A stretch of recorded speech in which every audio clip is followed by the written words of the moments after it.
So hello everybody, welcome to the video.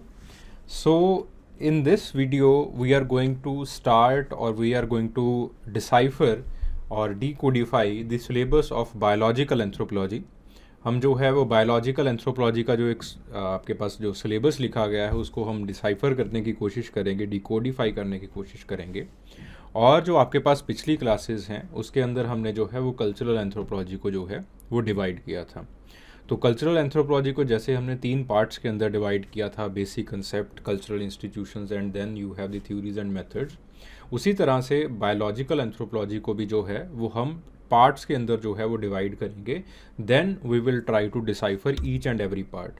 फिर जो है वो हम एक एक पार्ट को जो है वो पकड़ेंगे और उसको जो है वो डिसाइफर करने की जो है वो कोशिश करेंगे। ठीक है। सो आपके पास जो है बायोलॉजिकल एंथ्रोपोलॉजी,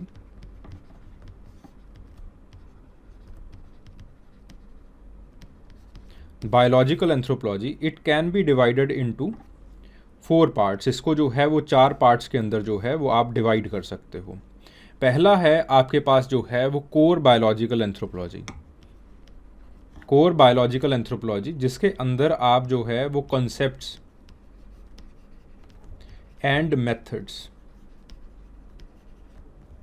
जो है वो रीड करते हो। इस कोर बायोलॉजिकल एंथ्रोपोलॉजी के अंदर आपके पास आ जाता है सेल्स एंड डीएनए। ठीक है। क्रोमोसोम, जो आपके पास क्रोमोसोम है वो आपके पास क्या होता है, सेल क्या होता है, आपके पास जो है डीएनए रेप्लिकेशन कैसे होता है, आपके पास जो सेल डिवीज़न है वो कैसे होता है, ये सारी चीज़ें जो है वो इसके अंदर जो है वो रीड की जाती हैं, so that you are able to understand the very basic concepts of biology. आप because humans are a biological being, at the end हो तो आप biological being ही ना, तो आपको थोड़ा सा जो है वो बेसिक कंसेप्ट के बारे में पता चल जाए। बिकॉज यहाँ पे आपको जो है अगेन जीन्स वगैरह सारा कुछ इसी के अंदर आ जाता है। बिकॉज आपके पास जो है आपको यहाँ पे बेसिक कंसेप्ट जो है वो याद करने हैं, बेसिक कंसेप्ट्स की जो बेसिक लर्निंग है वो आपको करनी होती है। तो यहाँ से जो है वो ज़्यादातर सवाल जो है वो नहीं पूछे जाते। अगर सवाल पूछे जाते हैं तो वो जो है वो जीन्स से जो है वो कुछ सवाल जो है वो पूछे जा सकते हैं। ठीक है। देन उसके बाद जो है वो आपके पास जो है वो आ जाता है 9.1, जो 9.1 वाला सेक्शन है, मेथड्स। ठीक है। मेथड्स आ जाते हैं, methods to study the biological anthropology. और फिर उसके बाद जो है वो आपके पास आ जाते हैं क्रोमोसोमल एब्रेशंस। ठीक है। Chromosomal aberrations, this is aberrations. ठीक है, sorry for the over writing. ठीक है। तो आपके पास जो है क्रोमोसोमल एब्रेशंस जो है वो आ जाते हैं। ठीक है। फिर आपके पास एक और जो है जो नया एक और जो डायमेंशन कोर्स से खुलता है वो खुलता है जेनेटिक्स का। जेनेटिक्स इसको अलग से क्यों लिखा जा रहा है? बिकॉज ये जो आपके पास जेनेटिक्स है it is very much linked with the evolutionary studies. ये आपके पास एवोल्यूशनरी स्टडीज़ के साथ जो है वो काफ़ी हद तक जो है वो लिंक होने वाला है। तो इसको जो है वो थोड़ा सा मैं जो है वो अलग से लिख रहा हूँ। तो आपके पास जो जेनेटिक्स है इसमें जेनेटिक्स जो है it is again divided into 2 branches. इसको दोबारा से जो है वो 2 ब्रांचेस के अंदर जो है वो डिवाइड किया गया है। एक है आपके पास मेंडलियन जेनेटिक्स और एक है आपके पास पॉपुलेशन जेनेटिक्स। मेंडलियन जेनेटिक्स इसके अंदर जो है वो इंडिविजुअल या फिर आपके पास एक ग्रुप ऑफ आपके पास जो फैमिली है वो जो है वो आपके पास जो है वो इसका फोकस एरिया होता है। पॉपुलेशन जेनेटिक्स आपके पास जो ग्रुप और कम्युनिटी, एक प्रॉपर जो आपके पास कम्युनिटी है वो इसका जो है वो एक फोकस एरिया होता है। ठीक है। So this is how the course part, इस तरह से जो है वो आपके पास जो आपका कोर सेक्शन है उसको जो है वो डिवाइड किया गया है। Then you have the evolutionary studies. आपके पास जो है वो एवोल्यूशनरी स्टडीज़ आ जाती हैं। एवोल्यूशनरी स्टडीज़ पहले है, again it is divided into certain parts. पहले आपके पास आ जाते हैं theories and some basic concepts, जैसे आपके पास डोल्स लॉ एक्सेट्रा एक्सेट्रा, ये कुछ कॉन्सेप्ट्स हैं, theories and some basic concepts. ठीक है। Theories they can be again divided into certain parts, उसको जो है वो अगेन आप कुछ पार्ट्स के अंदर जो है वो डिवाइड कर सकते हो। आपके पास प्री डार्विनियन थ्योरीज जिसके अंदर आपके पास जो है वो प्लेटो की थ्योरी भी आ जाती है, एरिस्टोटल की थ्योरी भी आ जाती है, आपके पास ग्रेजुअलिज्म भी आ जाता है, आपके पास जो है वो आपके पास कैटास्ट्रॉफिक थ्योरी है वो भी जो है वो इसी के अंदर आ जाती है। और आपके पास सबसे इम्पॉर्टेंट है वो आपके पास जो है वो लमार्क की थ्योरी जो है, लमार्किज्म जो है वो भी जो है वो इसी के अंदर आ जाता है। ठीक है। फिर ये हो गई आपके पास प्री डार्विनियन थ्योरी। फिर आपके पास आती है डार्विन की थ्योरी। ठीक है, डार्विन की थ्योरी। और डार्विन की थ्योरी के अंदर ही आप एक छोटे से सेक्शन के अंदर पढ़ते हो that what are the post Darwinian theories. Post Darwinian theory क्या है। फिर उसके बाद आपके पास एक और जो है वो तीसरी जो आपके पास थ्योरी बनती है that is the post Darwinian. आपके पास जो है पोस्ट डार्विनियन के साथ ही जो है वो दूसरी जो आपके पास थ्योरी बनती है आगे चल के, वो है आपके पास जो है सिंथेटिक थ्योरी ऑफ एवोल्यूशन। ठीक है। तो आपके पास जो है सिंथेसिस, यानी कि वर्ल्ड वॉर 2 के बाद जो है जब हिटलर ने जो है सारे जो आपके पास साइंटिस्ट थे वो हिटलर से डरने लग गए और वो जो है वो छोड़ छाड़ के सब कुछ जो है वो यूरोप के अंदर चले गए, तो उन्होंने जाके जो है वो अपनी अपनी थ्योरीज का सिंथेसिस किया। ठीक है। तो आपके पास जो है सिंथेटिक थ्योरी ऑफ एवोल्यूशन जो है वो बनती है। सिंथेटिक थ्योरी ऑफ एवोल्यूशन को अगेन जो है वो 3 पार्ट्स के अंदर डिवाइड कर सकते हैं। वो आगे चल के जो है जब हम कोर्स करेंगे वहाँ पे जो है वो ये सारी चीज़ें जो है वो आपको दी जाएंगी। ठीक है। वहाँ पे जो है वो एक एक चीज़ को जो है वो हम जो है वो डिसाइफर करने की कोशिश करेंगे। ठीक है। तो इस तरह से जो है वो आप जो है वो थ्योरीज़ को जो है डिवाइड कर सकते हो। देन उसके बाद एक सेक्शन बनता है आपके पास प्राइमेटोलॉजी का। प्राइमेटोलॉजी को अगेन आपके पास जो है इट कैन बी सब डिवाइडेड इनटू मैनी पार्ट्स। इसको जो है आप जो है वो बेसिक जो आपके पास ट्रेंड्स हैं प्राइमेट्स के अंदर उनको जो है वो स्टडी किया जाता है। आपके पास जो कंपैरेटिव एनालॉजी है between the primates and humans उसको जो है वो आपके पास स्टडी किया जाता है। आपके पास जो this is the evolutionary trends, जो आपके पास लिविंग प्राइमेट्स हैं और जो आपके पास प्राइमेट टेक्सोनॉमी है इसको जो है वो आपके पास जो है वो स्टडी किया जाता है। ठीक है। तो आपके पास देन आपके पास जो है वो प्राइमेट बिहेवियर को जो है वो आपके पास जो है वो स्टडी किया जाता है। तो इस तरह से जो आपके पास प्राइमेटोलॉजी है उसको जो है वो डिवाइड किया गया है। देन आपके पास एवोल्यूशनरी स्टडीज़ के अंदर जो सबसे इम्पॉर्टेंट चीज़ आती है वो है एवोल्यूशन ऑफ मैन। ठीक है। It becomes very very important. ये जो है वो आपके पास जो है सबसे ज़्यादा जो है वो इम्पॉर्टेंट चीज़ जो है वो आ जाती है। एवोल्यूशन ऑफ मैन अगेन आपके पास जो है आपके पास अस्ट्रेलोपिथिकस इसको स्टडी किया जाता है। फिर उसके बाद जो है वो होमो हैबिलिस इसको स्टडी किया जाता है। फिर उसके बाद आता है होमो इरेक्टस। अगेन होमो इरेक्टस के 3 वेरिएंट्स के ऊपर जो है वो ज़्यादा दबाव जो है वो सिलेबस के अंदर दिया गया है, आगे चल के हम देखेंगे, क्योंकि होमो इरेक्टस ने जो है वो माइग्रेशन स्टार्ट कर दी थी। फिर उसके बाद है आपके पास Rhodesian man.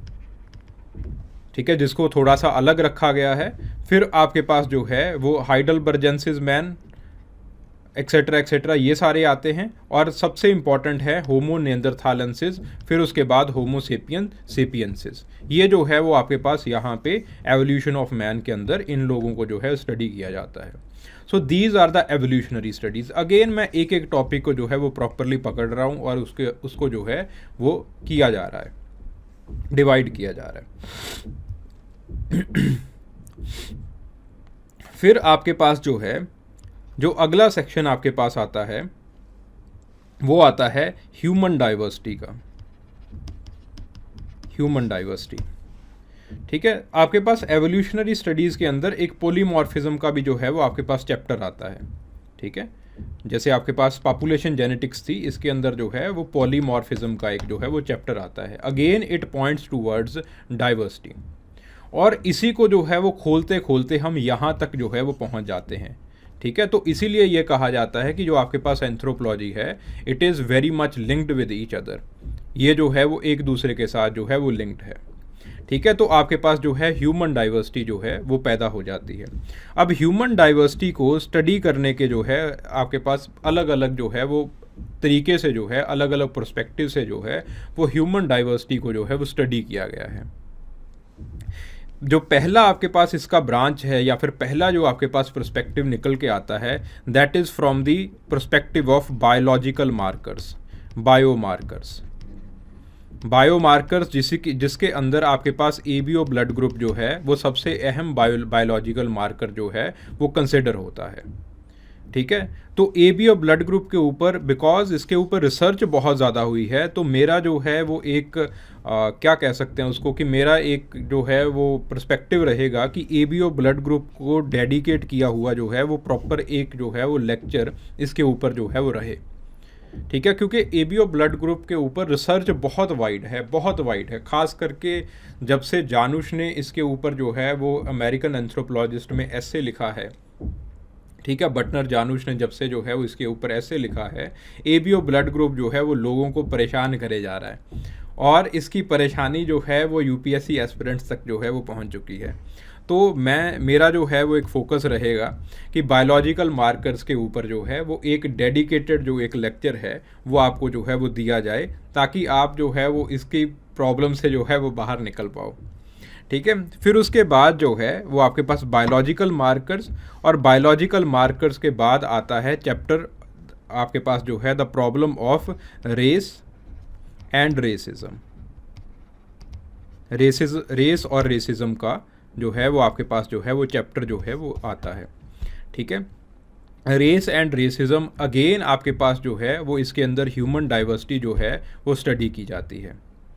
Race and racism chapter के अंदर आपको जो है वो रेस को एज अ बायोलॉजिकल कंसेप्ट, इसके क्राइटेरिया क्या होते हैं वो देखने हैं, और आपके पास रेस का क्रिटिसिज्म क्या है, ये रेस जो है वो कैसे रेसिज्म के अंदर जो है वो आपके पास जो है वो चला जाता है, उसको जो है वो आपको स्टडी करना है। ठीक है, ज़्यादा जो है मैं इसको अब जो है वो सब डिवाइड जो है वो चीज़ों को नहीं कर रहा हूँ, because they are comparatively smaller chapters. फिर उसके बाद रेस के बाद जो है वो आपके पास अगला जो ह्यूमन डाइवर्सिटी को स्टडी करते हुए जो पर्सपेक्टिव आता है, that is the environmental perspective. और इसी के साथ आपके पास जो है वो इकोलॉजिकल एंथ्रोपोलॉजी जो है वो आपके पास जो है वो बन जाती है, इकोलॉजिकल एंथ्रोपोलॉजी। तो आपके पास इकोलॉजिकल एंथ्रोपोलॉजी के अंदर जो है वो हम पहले जो है वो स्टडी करते हैं what is the scope and different dimensions of the ecological anthropology, methodology क्या हम यूज़ करते हैं। फिर इकोलॉजिकल एंथ्रोपोलॉजी के अंदर जो है वो 3 तरह की स्ट्रेसेस जो है, जो आपके पास 3 तरह की स्ट्रेसेस जो है जो ह्यूमन बींग्स झेलते हैं, उनको जो है वो स्टडी किया जाता है। आपके पास हाई एल्टीट्यूड की स्ट्रेस, आपके पास जो है हाई टेम्परेचर की स्ट्रेस, और आपके पास लो टेम्परेचर की स्ट्रेस, कोल्ड क्लाइमेट की स्ट्रेस, हॉट क्लाइमेट की स्ट्रेस। तो ये जो है वो आपके पास 3 स्ट्रेसेस जो है उसको जो है वो आप जो है वो स्टडी करते हो। ठीक है, तो आपके पास जो है इकोलॉजिकल एंथ्रोपोलॉजी जो है वो इस तरह से जो है इसको जो है वो आपके पास स्टडी किया जाता है। ठीक है, देन उसके बाद एक और सेक्शन आता है, that is the epidemiological anthropology. ठीक है, एपिडेमियोलॉजिकल एंथ्रोपोलॉजी के अंदर हम पहला जो आपके पास सेक्शन है वो है आपके पास व्हाट इज़ एपिडेमियोलॉजिकल एंथ्रोपोलॉजी, और इसका जो है वो आपके पास ज़रूरत क्या है, इसको जो है वो आपके पास कैसे यूज़ करते हैं, यानी कि आपके पास इसके अंदर मेथड्स क्या हैं, मेथडोलॉजीज़ क्या हैं एपिडेमियोलॉजिकल एंथ्रोपोलॉजी के अंदर। देन आपके पास दूसरा जो सेक्शन है that is on the concept और on the approaches to study the health and diseases. Health और डिसीजेज को स्टडी करने के लिए जो अप्रोचेज आप रख सकते हैं वो जो है वो आप एपिडेमियोलॉजिकल एंथ्रोपोलॉजी के अंदर जो है वो स्टडी करते हैं। ठीक है, really very sorry for the mess that I have created, but I hope कि आपको जो है वो इस तरह से जो है वो चीज़ें जो है वो आप समझ आ जाएंगी। और जब भी मेरे लेक्चर चाहे यूट्यूब पे हो, चाहे आप लाइव लेक्चर कुछ भी आप लगा रहे हो, एक आप जो है वो बना लीजिएगा, आदत बना लीजिएगा कि आप जो है वो पेन और पेपर लेके जो है वो प्रॉपरली लेक्चर के अंदर बैठें, ठीक है, क्योंकि बातें मैं करूँगा नहीं, मैं तो जो है वो काम की बात जो है वो बेसिकली इसके अंदर जो है वो की जाएगी, खास करके जो यूट्यूब के अंदर जो लेक्चर्स आएंगे या फिर आपके पास सिलेबस के लेक्चर्स हैं, ठीक है। तो आप जो है वो पेन कॉपी लेके बैठिएगा, क्योंकि कई बार ऐसी बातें याद आ जाती हैं, ऐसी चीज़ें याद आ जाती हैं जो कि जो है वो प्रेजेंटेशन के अंदर जो है वो नहीं लिखी होती, ठीक है। ताकि आप उन चीज़ों को जो है वो नोट डाउन कर सको। एनीवेज, तो आपके पास जो लास्ट डायमेंशन है बायोलॉजिकल एंथ्रोपोलॉजी का, वो है आपके पास अप्लाइड एंथ्रोपोलॉजी। खैर बायोलॉजिकल एंथ्रोपोलॉजी के अंदर इसको मानना जो है वो ठीक नहीं होगा। कल्चरल एंथ्रोपोलॉजी का भी उतना ही एप्लीकेशन रहता है अप्लाइड एंथ्रोपोलॉजी के अंदर, लेकिन आपके अगर सिलेबस को पर्टिकुलरली डिसाइफर किया जाए तो इसके अंदर जो है वो मेरे हिसाब से इसको जो है वो रख देना चाहिए। एनीवेज, बायोलॉजिकल एंथ्रोपोलॉजी आपके पास applied anthropology, it can be divided into 2 parts. इसको जो है वो 2 पार्ट्स के अंदर जो है वो डिवाइड आप कर सकते हो। पहला है एंथ्रोपोलॉजी इन डेली लाइफ। आपकी रोज़मर्रा की ज़िंदगी के अंदर एंथ्रोपोलॉजी आपके लिए जो है वो क्या काम कर सकती है। तो आपके पास जो है anthropology in sports, anthropology in defence, जो है न्यूट्रिशनल एंथ्रोपोमेट्री, ये जो सारी चीज़ें हैं ये इसके अंदर जो है वो आपके पास आती हैं, ठीक है। देन आपके पास जो है इसी के अंदर anthropology in law, justice, forensic anthropology, वो भी जो है वो आपके पास डेली लाइफ के अंदर आपकी रोज़मर्रा की ज़िंदगी के अंदर जो है वो आती है। खैर रोज़ जो है वो आपके पास चोरी चकारी तो नहीं होती, लेकिन आपके पास सोशल ऑर्गेनाइजेशन में जो क्राइम है वो अब जो है वो रेगुलर आस्पेक्ट जो है वो बन चुका है। तो एंथ्रोपोलॉजी इन डेली लाइफ। देन आपके पास आती है अप्लाइड जेनेटिक्स। अप्लाइड जेनेटिक्स जो है वो आपके पास इसी के अंदर जो है वो रखा गया है।